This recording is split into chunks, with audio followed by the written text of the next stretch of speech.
Hey guys, this is OddOneGaming. This is going to be another Raid Shadow Legends video. In today's video, I want to talk about something that I feel maybe most of us players and content creators have missed the point of. I mean, I haven't seen every single content creator's video on the new, on the new mythical hero fusion, mythical champion fusion, Lady Mikage. But I feel like maybe not too many mentioned this, but again, I didn't see everybody's, and I guess personally, I missed that, and that's the fact that, what it requires to actually get her. So if you're somebody that watches this specifically for Keeyra the Watcher, well, don't worry, I'm going to get into that. I just want to touch a little bit on the subject first before I jump into the video of, Keeyra's showcase actually in Clan Boss. And I feel like that's something really important to keep in mind, and I guess people tend to forget this because most of them are endgame players. Most of them don't care. Most of them have 1Q Ultra Nightmare teams. They're already at a point, so this one they don't really care. However, for the earlier players or people that maybe started playing recently, the permanent fusion that I added is kind of massive. It kind of helps in a way of, like, if you're a progressing account, this fusion is obviously going to be a little bit harder than the resin fusion, okay? That's for sure. But at the same time, if you do get lucky in the first few months, you pull your ancient shard during 2x ancients, well, you might be getting yourself these 4 epics, okay? And if you get those ones, you can fuse yourself a what's her name, Keeyra the Watcher. And well, what's so special about that? Well, the special thing is that maybe you don't have an Ultra Nightmare team yet. You might be struggling, you might be barely 4-king Ultra Nightmare by that point if you don't have an Unkillable or some other good heroes. So if you think about it, it gives people the opportunity, again, depending on their luck, to get Keeyra the Watcher, which is, honestly, she's a godly clan boss hero, godly clan boss champion. I'm going to say hero because I play other game that it says heroes, but she's actually one of the best, if not the best, killable clan boss hero. There's obviously some ones like Toragi, there's obviously the Kresks, but I'm not gonna try and talk about Kresk or Void Legends. I'm gonna try and talk about heroes that you can only get from ancient shards or like sacreds or stuff like that. But Keeyra is one of the best ones, and the reason why I'm saying that is because if you think about a killable clan boss teams, what are the most important things that you need for that one? Well, first of all, ally protection. That's number one most important thing. That's gonna keep you alive for as long as possible. Number 2, increased defense. Well, guess what? She has them both on her A3 on a 3-turn cooldown. You'll obviously have to book that, but still, it's a 3-turn cooldown, ally protection, and increased defense. There's very few heroes in the game that bring these two together on the same skill and on a 3-turn cooldown, okay? So that's massive. That just makes it amazing. Then that's the next one. What's the next most important thing when we're talking about a killable clan boss team? Well, that's decreased attack, because you want to survive as long as possible and you want, to die as late as possible. Well, guess what Keeyra brings? She brings a decreased attack 50% if you don't book the A1, but if you do book the A1, it's a 70% chance to land the big version of decreased attack. Not only that,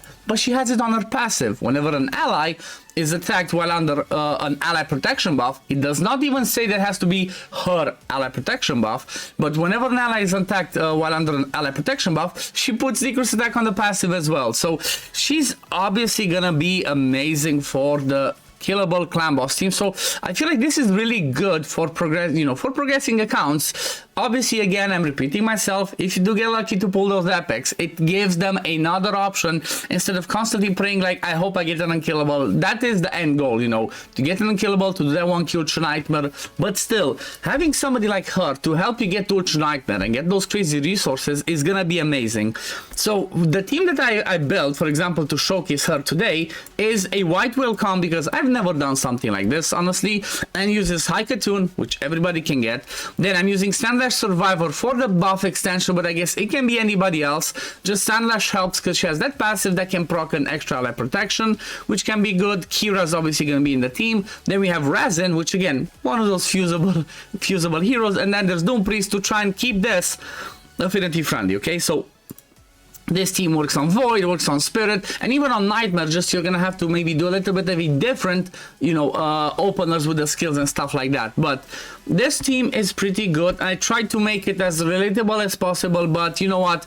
I don't have a good enough lifesteal, and because I didn't want to bring Leech and, you know, the perfect combination of heroes in here, I just brought whatever I thought. So the thing is, unfortunately, it's not full auto because of Keeyra's ally protection that needs to land at the right spot, but apart from that, everything else is full auto. So you need High Cartoon to prioritize the A2. Doom Priest, I just disabled the increased attack because I don't really need it. You know, in this team, I don't need the increased attack as most of the heroes in here are defense based, so it doesn't help me that much. I'd rather her do the hits and, you know, land some toxics because she's in toxic set. Then we have Resin, which again, I disabled his A3 even though I don't think he uses it, and just made him prioritize the decreased defense weaken. Keeyra, I just turned off the A2. You don't really need the A2, even though in the video that I recorded, I think that one was still on, but you don't need the decreased accuracy. It's just another debuff that's on the boss that does not help you. Just want to do A1s and A3s, so you make sure that the decreased attack is going to be out there all of the time. And then Sandler Survivor is prioritizing the buff extension. Basically, you're extending the buff from High Cartoon. That's going to make the team go to 2-to-1 ratio and try and do as much damage as possible. So what I'm going to do is I'm going to show you the run, and I'm going to do it a little bit at a faster speed, and we're going to come back and see the build. So see you in a bit.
And we're back. So what I wanted to show is I left this run on purpose like this because you know what? I even had a run that did 43 million. Like the first one that did, then the second one did 40, but I did not record it because I was tweaking stuff. And I wanted to leave this one like this because I wanted to show that, like, you know, it's not the best, it's not godly, but this team should bring you to a 3-key Ultra Nightmare easily, even if it's 4-key with the worst gear possible, you know. But it's a team that can help you start doing Ultra Nightmare, and if you do this on Ultra Nightmare, trust me, you're gonna 1-key Nightmare. So even if you just 3-key Ultra Nightmare with this team, you can 1-key Nightmare, and like I said, because of Doom Priest, this team is going to be affinity friendly. So Keeyra, definitely, you know, you're not gonna see the value of her from the damage because she's there to enable the team to last longer and do all the crazy stuff herself. So now let's have a look at the builds that we have on them. So I'm gonna have most of my people in lifesteal because I don't have a leech in this team. I didn't want to bring one, so I just tried to, you know, do as much lifesteal as I can. And basically,